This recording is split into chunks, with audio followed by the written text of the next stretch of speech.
Basketball is a game defined by moments. With just one shot, a player's legacy can be redefined for decades to come. Throughout the years, the greats have hit plenty of clutch shots that have been ingrained into our memories. But what about the ones that were not as fortunate? Today, we're looking at some of the most significant single shots of league history and pondering what could have been if that shot had actually gone in. First, let me make this very clear. This is not a rankings list of the most significant shots, and this video doesn't contain all the great what-if shots either, just some of them. There's plenty more of these shots to address, so if you enjoy this video, let me know and I can make more of them in the future. So without further ado, let's get into it.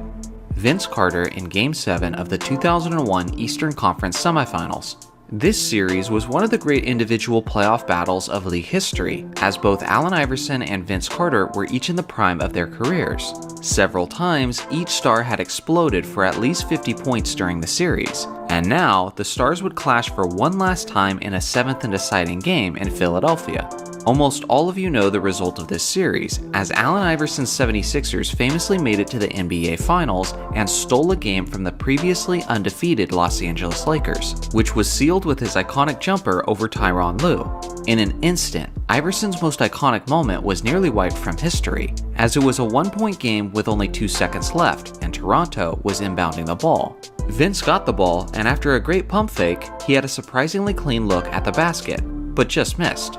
If Carter hits that shot, it sends the Raptors to the Eastern Conference Finals and completely changes both his and Allen Iverson's legacy.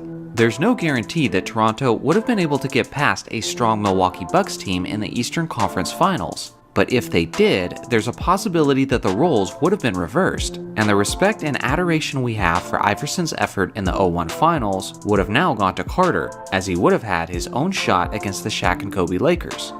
Robert Horry in Game 5 of the 2003 Western Conference Semifinals. When it comes to Big Shot Bob, we've become so accustomed to seeing his highlights of him hitting the biggest shots when they mattered most. But unfortunately, this monumental shot is all you need to know that everyone has their highs and their lows. As we reflect on basketball history, we know that the San Antonio Spurs were the 2003 NBA champions, as Tim Duncan had his greatest playoff series of his career and one of the greatest finals performances of league history. But one single shot had that all in serious jeopardy. It was in the West semifinals where the Lakers and Spurs were tied at 2 games apiece, and a battle of a pivotal 5th game in San Antonio.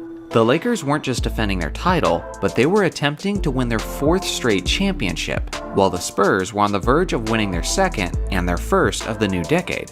The Lakers had rallied from a major deficit, and Kobe had the ball with only 10 seconds left in the game, with all-time great defender Bruce Bowen all over him. When he kicked it to Horry, I thought for sure it was going in, and it was about as close as it possibly could have been, right as time was expiring. If Horry hits this shot, then the Lakers lead the series heading into Game 6. If they end up eliminating the Spurs, then there's a good chance they go all the way to the finals and defeat the New Jersey Nets, which is the same team they swept out of the previous finals. In the big picture, this would mean that Kobe would have 6 championship rings, equaling him to Michael Jordan's total.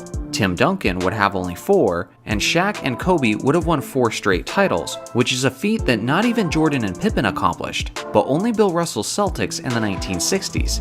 To simply say that the shot had a significant impact on NBA history would be a massive understatement. Larry Bird in Game 4 of the 1987 NBA Finals. It was the final matchup of the decade between the greatest rivals of NBA history, Magic Johnson's Lakers and Larry Bird's Celtics.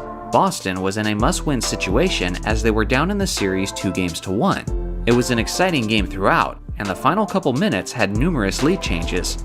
Magic hit one of the most iconic shots of finals history as he drilled the baby skyhook over the outstretched arm of Kevin McHale. The Lakers were now up by 1 point, but it was Larry Bird who would get the final opportunity to take the game. With the inbounds pass coming to him, Larry would have the chance to make the same shot he made just a couple plays earlier. But unfortunately for Boston, it was just a bit long, and the Lakers won the game, taking a commanding 3-1 lead.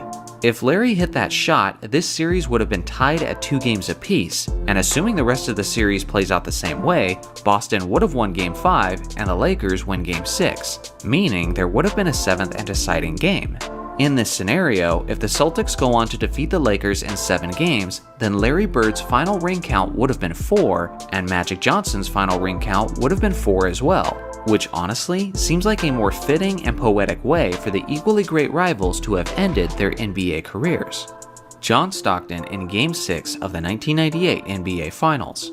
Everyone knows about this series and about this sequence as Michael Jordan hit the championship-winning shot with 5.2 seconds remaining. The thing is, John Stockton was a great three-point shooter and had just hit a clutch three-pointer just a few moments earlier.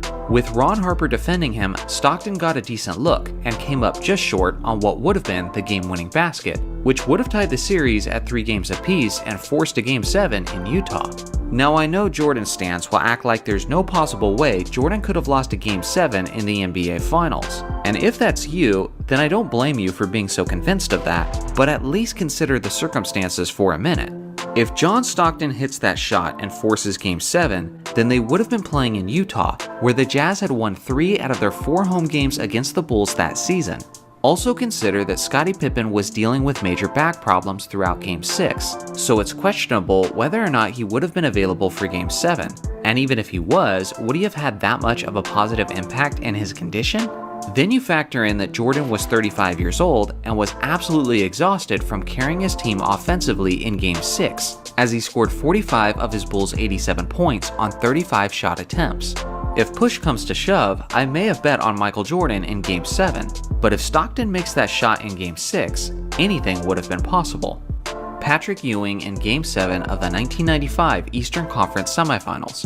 Maybe this isn't the most impactful shot from a big picture standpoint, but for Knicks fans who were old enough to witness it, this one still hurts to this day. Back then, Reggie Miller and his Indiana Pacers had a fierce and physical rivalry with Patrick Ewing's Knicks, as this was the 3rd straight season that the two teams met up in the East playoffs. It's down to the final 30 seconds, and after a ridiculously clutch and difficult 3 by John Starks, Indiana's lead is cut down to just 2 points. Then after Mark Jackson's miss, the Knicks secure the rebound and have the opportunity to push the game to overtime. With 5 seconds left, New York inbounds the ball to their best player, Patrick Ewing, and after a spin move, he's met with very little resistance at the rim, but blows the biggest layup of his life. If Ewing made this layup, then his legacy changes forever, as this blown layup is the most memorable play that sums up his reputation as a choker. The Knicks also would have had the last laugh in one of the greatest rivalries of the 90s, and they would have gone on to face the talented Orlando Magic in the East Finals. Although it's unlikely that the Knicks would have gone on to defeat the Magic and then also the Rockets in the NBA Finals, regardless, it still has fans in the Big Apple asking themselves, what if? So now it's your turn. What was a missed shot that still has you asking, what if? Let me know in the comments section below. Thanks for watching as always, make sure to like and subscribe for more basketball content, and I'll see you guys in the next video.